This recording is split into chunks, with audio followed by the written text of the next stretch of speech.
সর্বপ্রথম এখানে উপস্থিত সকলকে অনেক অনেক ধন্যবাদ। ভীষণ ভালো লাগছে আজকে এই মঞ্চে থাকতে পারছি। বাংলাদেশে প্রথমবার মানে বলতে গেলে বিদেশ আমার কাছে, এবং সেখানে এসেছি শুধুমাত্র তাই নয়, কাজের জন্যই আসতে পেরেছি ভগবানের আশীর্বাদে, এবং আজ মঞ্চে এতজন বিশিষ্ট ব্যক্তিত্বের সাথে থাকতে পারছি, সেটা সৌভাগ্য আমার কাছে। এই ছবির যোগাযোগ অদ্ভুতভাবেই হয়ে যায়, হঠাৎ করেই হয়, এবং ফাইনালও হয়ে যায়।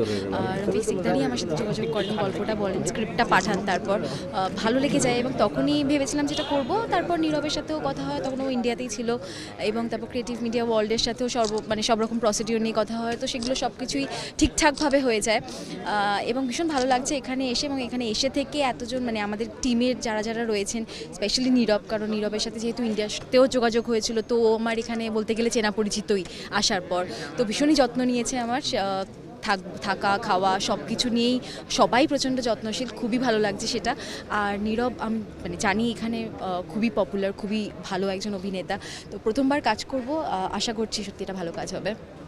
সো আমার কাছে মনে হয় যে, এবং এখানে এসে দেখলাম প্রিয়াঙ্কাকে সবাই আসলে অনেক ভালোভাবে নিয়েছে, এবং অনেক মানুষ ওকেই চেনে। খুবই ভালো লাগছে, এবং প্রিয়াঙ্কার সাথে কাজ করছি, ওর অভিনয় তো দেখাই হয়েছে। সব মিলে আমার মনে হয় যে খুব ভালো হবে।